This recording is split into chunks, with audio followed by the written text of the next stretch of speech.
for stepping for it. Oh! Here we go! Yan ang puwersa na taglay ni Mark Magnifico Magsayo. Bagsak na naman. He is the former WBC featherweight champion of the world from Ventura, California by way of Tagbilaran City, Bohol, Philippines. Please welcome Mark Magnifico Magsayo! Third goal, Macaroni! Usapang boxing, palitan ng mga malalakas na kamao. Sa mundo ng boxing, may mga pangalan na hindi basta nawawala. Mga mandirigmang kahit lumipas ang panahon, nananatiling mapanganib.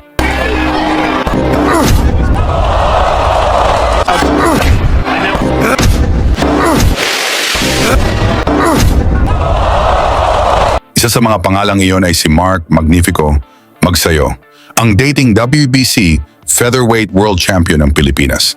Isang fighter na kilala sa bilis, tapang at knockout power na kayang magtapos ng laban sa isang iglap. Mark Magsayo. Ngayon, muling babalik si Magnifico sa pandaigdigang entablado, sa lungsod ng Las Vegas, sa loob ng Meta Apex Arena. Makakaharap niya ang matinding contender mula Ireland, si Fergal McCrory, isang fighter na may solidong record, malakas ang loob, at handang gumawa ng pangalan sa pamamagitan ng isang malaking panalo. Ngunit para kay Magsayo, hindi ito basta laban. Ito ang simula ng panibagong yugto ng kanyang karera. Dahil ito ang kanyang unang laban sa ilalim ng bagong promotional banner ni Dana White, ang Zuffa Boxing. Isang promotion na inaasahang magdadala ng mas malalaking laban, mas malalaking pagkakataon, mas malaking entablado para sa mga mandirigmang handang sumugal.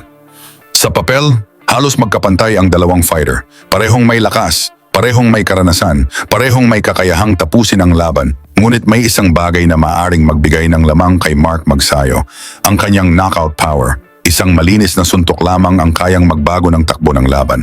At para maunawaan kung gaano kabangis ang kamao ni Magnifico, balikan natin ang isa sa kanyang mga laban kontra sa isang maangas na Mexican contender. Si Rafael Reyes, isang fighter na kilala sa kanyang lakas at sa kumpiyansa na minsan ay umaabot sa kayabangan. Bago pa man magsimula ang laban, maingay na agad ang Mexican fighter. Ayon sa kanya, isang round lamang daw ang kailangan niya para patulugin si Magsayo. At dapat daw ay mas malakas pa ang itapat sa kanya.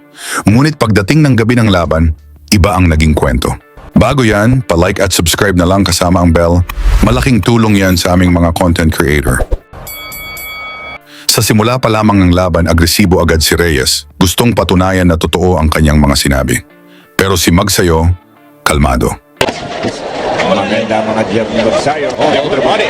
By Reyes, overhand right. Magsayo, he wants Oh, good. Left to the body. he wants to put on an impressive performance to win over a noted Mexican warrior. Magsayo had over 100 fights. No hubo round de estudios y están viendo a ver quién es más sin quitarse golpes, recibiendo y lanzando. Pero bueno. Open. Oh, beautiful. Okay, keep hitting me. Habang tinatamaan si Reyes, ngumiti pa ito at nagangas. Parang ipinapakitang hindi siya tinatablan. Now he got into trouble with that overhand right. Getting cocky itong si Reyes. Magsayo, very patient. Maganda mga jab ni Magsayo, pero tumakasas ni Reyes. You can see the eyes of Reyes focus. He is jabbing. Final 10 seconds.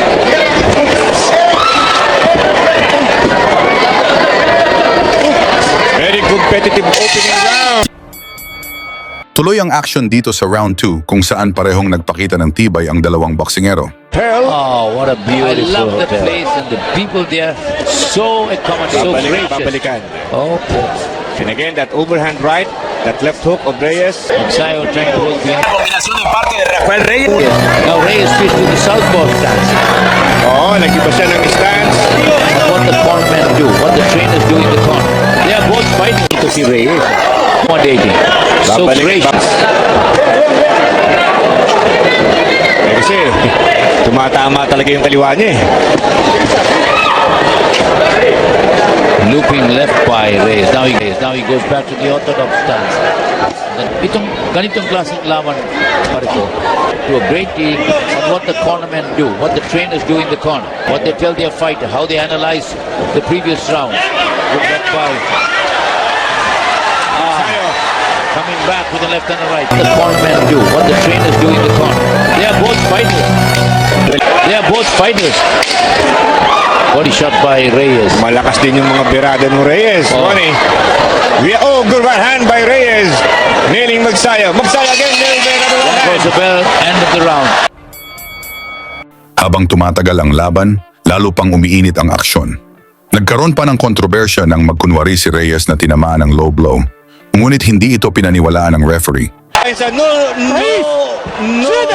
Low blow. Reyes, it's boxing. Low blow. Reyes, it's boxing. ¡Eh! ¡No, camisa! At ito Oh, pero ahí fue un poquito, le faltó un poquito más de ética al Magnífico, ¿no? Porque medyo controversial nga lamang sapagkat iginigit ni Reyes na low blow. What action? Umuusok ang lona. Good right hand. Good right hand by Reyes. Magsayo caught going in. Now he's complaining of a headbutt. Yeah, Sila sumisira sa rhythm ni Reyes. Tinamaan na niya ng uppercut si low blow. And we have a rumble. To the front. Reyes says, let's get it on. This comes back with the left. Final 10 seconds. We have a brawl Absolute brawl. dito sa the waterfront. Sa sumunod na mga sandali, gumanti si Reyes at malinaw na low blow ang kanyang ginawa. Pero hindi nagpa-apekto si Magsayo. Right by Reyes. Oh, beautiful combination now. Remes back yung sarili ng low blow. Payback. May konting payback. And may konting payback. And referee Abanza giving. Ayun ang sinasabi ni referee Abanza. At nagtutunghayan sa bakbakang Magsayo at Reyes ng Mexico. WFU Featherweight Championship. Good left by Magsayo. But Reyes keeps charging in. Laban lang. Huwag na magreklamo. A lot of shoot. Good right hand. Reyes taking the blow. Matapang Good ito. left. Matapang ha. At malakas din si Butok. Ang ganda ng palitan. Sulit na sulit ang aksyon. Rapid fire mula kay Magsayo pero binaliwala ni Reyes. Reyes just casually walking away. There is a wall of right hand mula kay Mark Magsayo in the black trunk. Reyes comes back with the left and the right to the side of the head. Buong loob dito si Reyes ha. Oh, maganda laban ito. Makbakan talaga. Beautiful left by Reyes. Right hand by Reyes. Magsayo got caught. Okay, round 5. What action so far? Medyo delikado ito. The cornerman needs some help, so he will Lumalaban si Reyes. In fact, I gave you previous round number 4 kay Rafael Reyes. good combinations by Reyes. Napapalaban si Mark Magsayo. Cornerman needs some help, so he came in. Medyo lumalaban si Reyes. In fact, I gave you previous round number 4 kay Rafael Reyes. Good combination. Magsayo figuring in his toughest fight as a professional. Ito naman si Reyes, dapat El Reclamador hindi El Guerrerito ang kita-kita yung ulo. El referee Cuida la guardia y lo aprovecha rapidito. o sea, Mexicano. el Magnífico tiene 2 años. Good overhand right by Magsayo. Magsayo should just don't worry.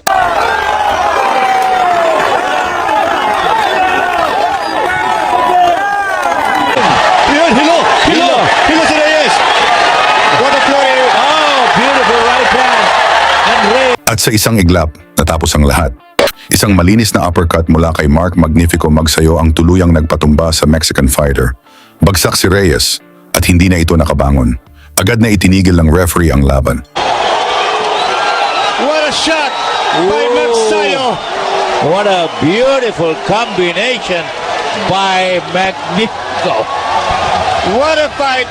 What a show! Technical knockout victory para kay Magnifico. Ang panalong iyon ang nagpatunay kung gaano kabigat ang kanyang kamao. Ngayon, isang bagong hamon ang nasa harap niya. Isang bagong laban, isang bagong pagkakataon para muling bumalik sa tuktok ng mundo ng boxing. Ang tanong ngayon, makakabalik pa kaya si Mark Magsayo sa pagiging world champion? Ibahagi na lang nagsagot sa baba, kasama ng inyong lugar upang malaman natin saan umabot ang suporta ng mga Pinoy sa laban ni Magsayo kontra McCrory sa Las Vegas.